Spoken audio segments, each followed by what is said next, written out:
ഇവനോട് ഞാനൊരു അപേക്ഷ വെച്ചിരുന്നു. പറഞ്ഞു, പക്ഷെ പറ്റില്ലെങ്കിലോ? അങ്ങനെ ഒറ്റ വാക്കിലൊരു മറുപടി പറയല്ലേ CM. ഭരണസിംഹാസനത്തിലേറും വരെ ഒരുപാട് കാലം കൂടെ നിന്നിട്ടും ഒരു തവണ പോലും നിങ്ങളുടെ മന്ത്രി ബംഗ്ലാവിന്റെ പടി ചവിട്ടിയിട്ടില്ല സേതു. ഒന്നും ചോദിച്ചിട്ടില്ല, ഒന്നും പുതുക്കിയിട്ടില്ല, ഒന്നും ഓർമ്മിപ്പിച്ചിട്ടുമില്ല സേതു ഇതുവരെ. നീ എന്താടാ പഴയ കണക്ക് പറഞ്ഞെന്ന് പേടിപ്പിക്കാമെന്നതാ? അതെ, പേടിപ്പിക്കാൻ, ബ്ലാക്ക് മെയിൽ ചെയ്യാൻ.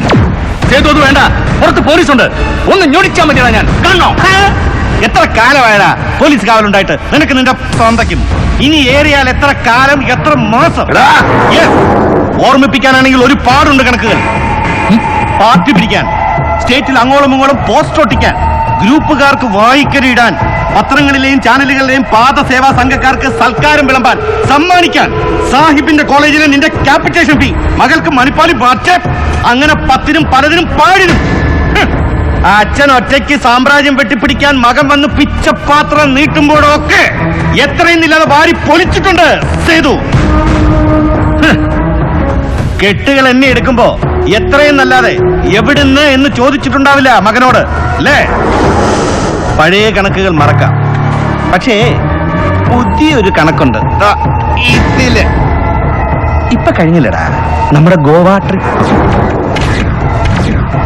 അതിന്റെ ഫോട്ടോഗ്രാഫ്സ്, വീഡിയോ ഷൂട്ട് ചെയ്ത് വെപ്പിച്ചതാ ഞാൻ. ഇങ്ങനെ എപ്പോഴെങ്കിലും ഉപകാരപ്പെടാൻ. എന്തടാ? പുറത്ത് പോലീസുണ്ട്, വിളിപ്പിക്കണോ? മുഖ്യമന്ത്രി ബ്ലാക്ക്മെയിൽ ചെയ്തതിന്, എന്നെ അറസ്റ്റ് ചെയ്യാൻ. പുറത്ത് നിനക്ക് പെട്ടെന്ന് കൈയെത്താത്തടുത്ത് ഇതിന്റെ ഒറിജിനൽ ഭദ്രമായി വെച്ചിട്ടുണ്ട് സുഭദ്ര. സേതു തിരിച്ചെത്താൻ വൈകിയാല് പിന്നെ ന്യൂസ് ചാനലുകളിൽ ഇന്ന് നീ ആയിരിക്കും വൈകിട്ട്. Reality show. അണ്ണ മുറിഞ്ഞു പോയാല്, സേതു ഒലിച്ചു പോയാല് ഒപ്പം ദാ ഇവനും ഉണ്ടാവും, ഒറ്റ പുത്രൻ. So be wise, use your cloud, withdraw നരി.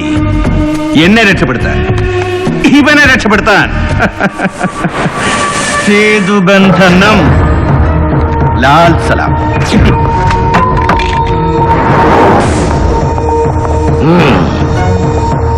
വിളിക്കു ഷിഹാബിനെ.